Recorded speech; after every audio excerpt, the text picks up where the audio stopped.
Hello and welcome back. ये complex analysis का next lecture है और इस लेक्चर में हम डिस्कस करेंगे open mapping theorem and Hurwitz theorem के बारे में। वीडियो के लास्ट में मैं आपको नोट्स प्रोवाइड करूंगी कि हर्विट्ज़ थ्योरम को आप किस तरीके से इजीली प्रूव कर सकते हैं। तो चलिए स्टार्ट करते हैं स्टेटमेंट से। अगर मैं फंक्शनल एनालिसिस की बात करूं तो उसमें भी आपने देखा होगा कि ओपन मैपिंग थ्योरम होती है और उसका पूरा फुल प्रूफ विद लेमा का प्रूफ जो था वो मैंने अपलोड किया हुआ है। काफ़ी 3 पार्ट्स में मैंने वो उस वीडियो को अपलोड किया है क्योंकि काफ़ी लेंथी था वो। तो बेसिकली मतलब सेम ही है, चाहे वो आपका फंक्शनल एनालिसिस में आए या फिर आप उसको कॉम्प्लेक्स एनालिसिस में पढ़ें, तो एक ही बात है। मतलब दोनों का सेम ही है। अगर आपको ओपन मैपिंग थ्योरम को का पूरा फुल प्रूफ चाहिए तो मैंने फंक्शनल एनालिसिस के सब्जेक्ट में उसको फुल प्रूफ अपलोड किया हुआ है। तो अभी हम कॉम्प्लेक्स में पढ़ते हैं उसे। A function defined on an open set D is said to be an open mapping if for every open set omega of D the image f omega is open। कोई भी फंक्शन जो है वो हम डिफाइन करेंगे open set में। अगर मैं बहुत ही सिंपल वर्ड्स में बोलूँ तो अगर ओपन सेट की इमेज आपको ओपन मिल रही है तो उसी चीज़ को हम बोलते हैं ओपन मैपिंग। ठीक है, तो यहाँ पर कोई भी फंक्शन डिफाइन किया गया है किस पे, किसी भी ओपन सेट पे डिफाइन किया गया है। पहली कंडीशन तो यही है कि डोमेन साइड पे जो आप सेट ले रहे हैं वो ओपन होना चाहिए। Is said to be an open mapping for every open subset omega of D. किसी भी जो डोमेन है उसके सबसेट की बात कर रहे हैं, ओमेगा वो भी कैसा है, ओपन। तो उसकी इमेज आपको कैसी मिले, वो भी ओपन ही मिले। कुछ इस तरीके से आप इसको समझ सकते हैं। अगर ये आपका डोमेन है, ये आपका कोडोमेन है, तो इस मैपिंग को, ये जो मैपिंग इधर से इधर हो रही है उसको आप ओपन मैपिंग कब बोलेंगे? अगर मैं यहाँ पे कोई ओपन सबसेट ले लूँ, उसकी इमेज मुझे यहाँ पर ओपन मिले। फॉर सपोज अगर मैं सबसेट कोई ले लेती हूँ ओमेगा, तो यहाँ पे क्या मुझे मिलेगा, कोई फंक्शन एफ है तो मुझे मिलेगा एफ ओमेगा। ये ओपन हो तो ये भी मुझे ओपन मिले। तो इसलिए फिर मैं इसको क्या बोल दूंगी, ये ओपन मैपिंग है। ठीक है।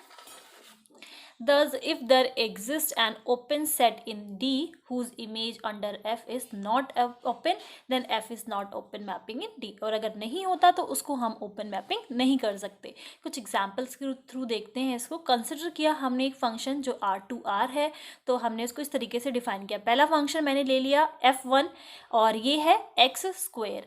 तो इसकी आप देखिए इमेज देखिए सबसे पहले, तो कुछ भी वैल्यू मैं अगर रियल की पुट कर सकती हूँ, मतलब कि जो मेरा डोमेन है वो आर रियल नंबर कुछ भी हो सकता है, बट जो मुझे उसकी इमेज मिलेगी वो मुझे पॉजिटिव ही मिलेगी।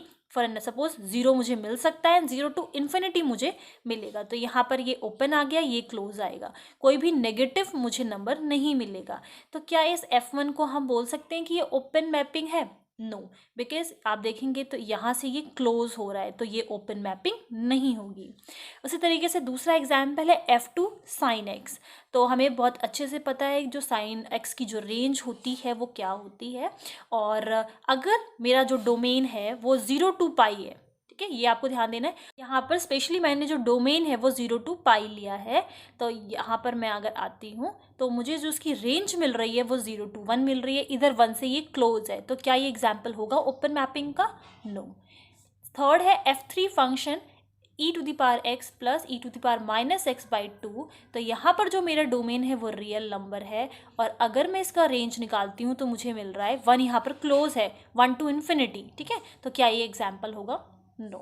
So clearly F1 is not an open mapping. Similarly F2 and F3 कोई भी फंक्शन इसमें से ओपन मैपिंग नहीं है, बिकॉज जो आप डोमेन ले रहे हो वो भी आपका ओपन हो, जो आपको इमेज मिल रही है वो भी आपका ओपन हो।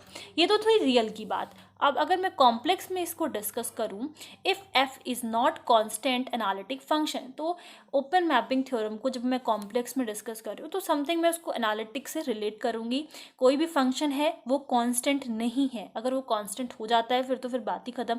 तो अगर वो फंक्शन कांस्टेंट नहीं है, एनालिटिक फंक्शन है, प्रॉपर डिफाइंड फंक्शन है किसी भी डोमेन डी में, then f is an open mapping, that is F D. जो function of f of D होगा, डोमेन का जो इमेज मुझे मिलेगा वो भी ओपन होना चाहिए। इन सेट इन सी, कॉम्प्लेक्स की बात कर रहे हैं तो यहाँ पर जो हमारा सेट होगा वो क्या होगा, C complex. The theorem says if D is a domain in C and f belongs to H of D, then f of d is either a domain or a single point, that is fd is a domain or else f is a constant function। if कोई आपका d जो है वो domain है आपके c set में and कोई भी फंक्शन आपका बिलोंग कर रहा है h ऑफ d से, देन fd जो होगा वो क्या होगा, वो एक या तो डोमेन हो या तो कोई सिंगल पॉइंट हो, या फिर आप इस तरीके से बोल सकते हैं या तो f ऑफ d जो है वो आपका डोमेन हो या फिर कोई, या तो वो आपका कांस्टेंट फंक्शन हो। इस स्टेटमेंट को समझते हैं फॉर एन एग्जाम्पल इस तरीके से, ये एंड दिस। तो C है कोई भी फंक्शन हमारा, ठीक है, फंक्शन जो है वो C है और इस डोमेन में मैंने कोई D पोर्शन ले लिया डोमेन का, कॉम्प्लेक्स में ये D ले लिया मैंने, ठीक है। अब मैं इसकी इमेज बनाऊंगी इस तरफ तो वो मुझे क्या मिलेगी, f ऑफ D मिलेगी, इज इट। तो जो स्टेटमेंट कह रही है कि या तो ये f ऑफ D जो है वो आपका डोमेन ही होगा, ये जो चीज़ थी वही यहाँ पर होगी, ठीक है, या फिर ये कोई एक सिंगल पॉइंट होगा, डोमेन ये D था तो या तो फिर ये क्या होगा, एक कोई सिंगल पॉइंट होगा, या फिर सिंगल पॉइंट होने का क्या मतलब है, ये कोई कांस्टेंट फंक्शन होगा।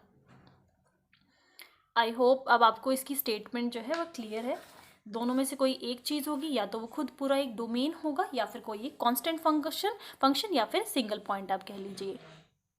नेक्स्ट है हर्विट्ज़ थ्योरम, इसका प्रूफ और जो है वो मैं नेक्स्ट वीडियो में डिस्कस करूँगी फुल एक्सप्लेनेशन के साथ। तो यहाँ पर ये आपकी स्टेटमेंट है एंड ये प्रूफ है।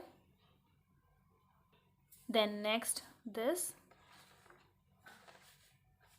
और यहाँ पर ये थ्योरम ख़त्म हो रही है, ज़्यादा लेंथी नहीं है, सिर्फ 2 पेज की ही है, तो इसको मैं नेक्स्ट वीडियो में फुल एक्सप्लेन करूँगी। एंड अभी तक जो मैंने आपको समझाया उसमें कोई प्रॉब्लम है तो आप लोग मुझसे पूछ सकते हैं कमेंट सेक्शन में। And thanks for watching my video.